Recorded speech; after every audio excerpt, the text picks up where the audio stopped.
Hi partakers, I hope you're in the Christmas mood and you know the cheer is reaching you right now because this is the time. It's the time, the end of the year, and it's that season for us. So just be happy and just focus on spreading love. Right now we are doing the Your Take show. My name is Amanda and welcome to the show. It starts right now. Looking at our food throne this week, we're going to be looking at beetroots. Some people call them beets. So you might want to, when someone says beets, you might want to understand what they're saying. It just means beetroots. So what are the good sides to beetroot and is there a bad side to beetroot? Yes, beetroot is really good for our blood movement and blood circulation. So you might want to have more beetroot embedded in your diet. It's also very important for those that are physically active and that exercise. It will actually help you improve your exercise performance. So please use beetroot in your smoothies, in your juices, that you have as you work out. That would be a really great addition to your menus. Beetroots are also important for if you're fighting skin issues like acne and if you want to have great hair. Beetroot juice is a really great one. So drink it, but you can also apply it topically and make a mask from your beetroot juice. But is beetroot bad? Like we said, there's no food that is a total saint in this entire world. So yes, it has so many benefits, but it also has a downside to having it. So those that have kidney stones, you might want to reduce on having beetroot or avoid it altogether because it might just worsen your kidney stones because of the oxalates that they actually contain. And then if you have a low blood pressure health condition, you should also be avoiding beetroot and not have it too often because it might further reduce your blood pressure and that can be very dangerous. It's not only high blood pressure that's dangerous, even the low blood end is very dangerous. So for those two categories of people, you might want to reduce on beetroot. Let's head on into, and one thing that we could talk about beetroot that might be very beneficial is it's not only the bulbs, that we eat. You can actually eat the leaves. They make a very nice vegetable that you can add to your salads or have as a vegetable on your meals. So instead of just having the bulbs, please do add the vegetables as well to your menus. That was beetroot for us. Let's head on into our discussion room and just engage on what people are talking about, but what lessons are we learning from what they're talking about and asking about. The first question coming in from Shella is, how can I remove mugaba from my skin? Mugaba is stretch marks for those that do not know Luganda. So for stretch marks, the foods that we'll be talking about that can help you, just deal with that will be listed on the Facebook page. The Facebook page name is Amanda Twewaze Nutritionist. But here's a lesson that we could be learning about stretch marks. I know for most people, stretch marks are very undesirable, but we should know that they actually can fade with time. They may not go completely away, but they can fade with time. And so it will need for you to be also consistent and persistent with your natural remedies. Things like shea butter are great, and you'll see so many more foods listed down on the Facebook page. But I just wanted you to know that they actually do fade away with time. So don't get so, cranky if you're using particular remedies and they don't seem to be working instantly. Let's head on into our second question that's coming in from Aisha. Aisha asks, do you know of any foods to help stop menstrual pain? When we're looking at menstrual pain, we need to make sure our muscles are very relaxed and calm, because if your muscles are tense, that's one of the reasons you might be feeling more pain and more irritability during your menstrual cycle. So look at foods that take care of your muscles like nuts, and we'll list so many more on the Facebook page. But look for foods that also make your hormones happy, keep your hormones happy, and actually encourage the production of happy hormones in your body, because we all know the menstrual time is a very crucial time when hormones are at their peak and that's why you need to make sure you take care of your hormones at this point in time as well. Also look out for warm foods. Please do not have cold things because that can only make the situation worse. So look out for warm foods and warm drinks. Those would really be helpful for your body system and just to help relieve you of the intensity of pain you might have been suffering.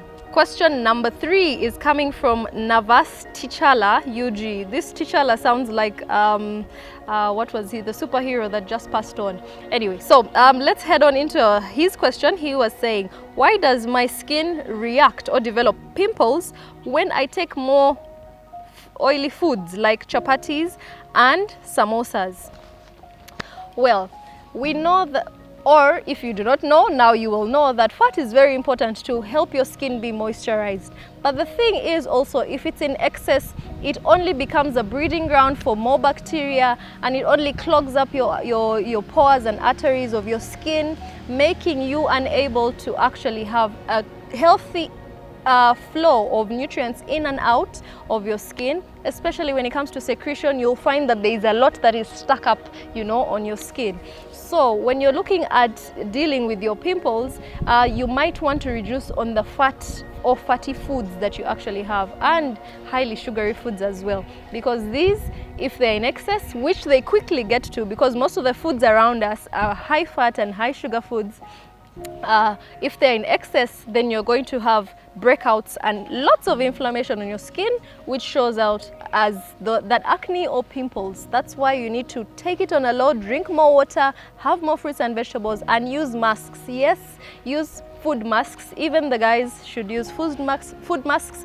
once in a while, here and there. Let's look at our 4th question of the discussion room that's coming in from Ismail Sean, and he was asking, I have a problem of much body pain even when I haven't done much work. Sometimes this pain, by the way, is a thing of the mind.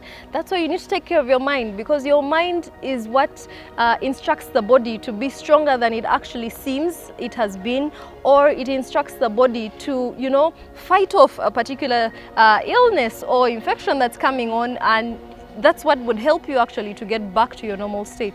So sometimes it's a thing of the mind, and you need to guard your mind. That's why you need to have healthy spaces where you keep your mind, read healthy material, look at healthy things, have healthy conversations that will actually protect your mind and keep you on the positive lane. But also you need to protect your muscles and your nerves, because that's where pain is actually more recognized, if I should say so, by the body.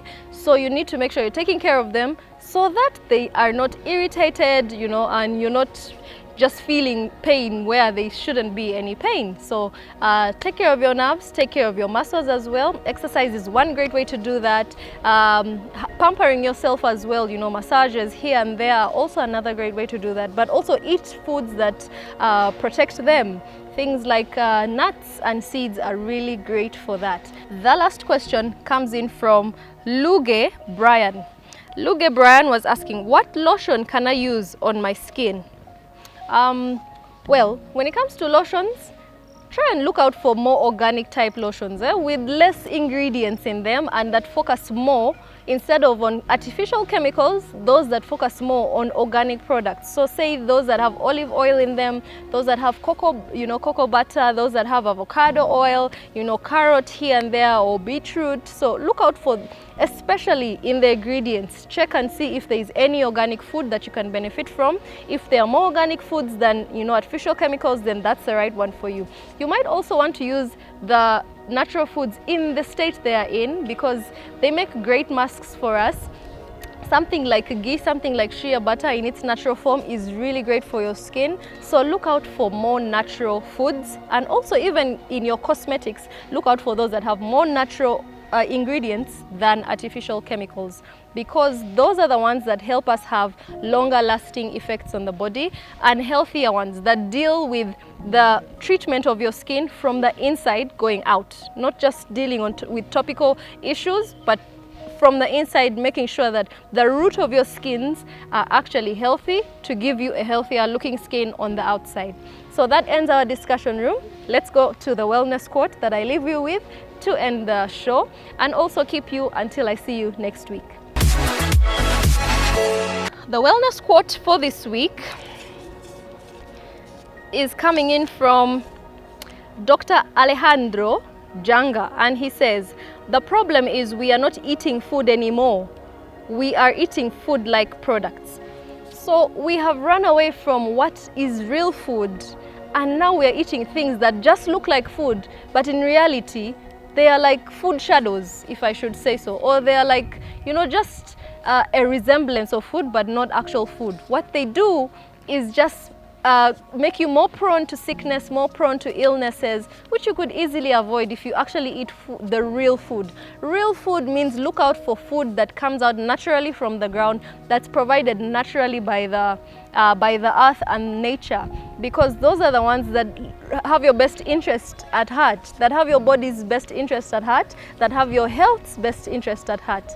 The food-like products will tend to have a lot more chemicals in them, and those chemicals are where the problem comes from. So run away from having things that are too concocted with artificial ingredients and look to those that are provided naturally by Mother Earth. Until next week, it's really been awesome having you. You're such a blessing to me. I hope you know that every single day that you tune in into our show on Magic One TV. Right now, you can actually get connecting with me on my social media platforms. The first one is my YouTube channel, where there's a lot more health content down there. I'm sure you'd find it very beneficial to you. Please do go down there and subscribe to the channel. My channel name is Amanda Twebaze Nutritionist. Head down to my Facebook page, because there is a whole other big family. You guys on TV are a big family, but there's another big family on the Facebook page that's really engaging, and you might want to be a part of it. So the page name is Amanda Twebaze Nutritionist. For business, you can find me on my email and just, you know, send your proposals or inquiries. My business email address is amanda.chichoncho@gmail.com. I am also on Instagram. My Instagram handle is Food Witness, and you can also just send me a direct message on WhatsApp. My WhatsApp number is 0782 152610. Send in your inquiries, send in your comments, send in your feedback, and let's keep this conversation going on what food means and how best we can utilize our food. Until next week, it's been Amanda here. Bye-bye.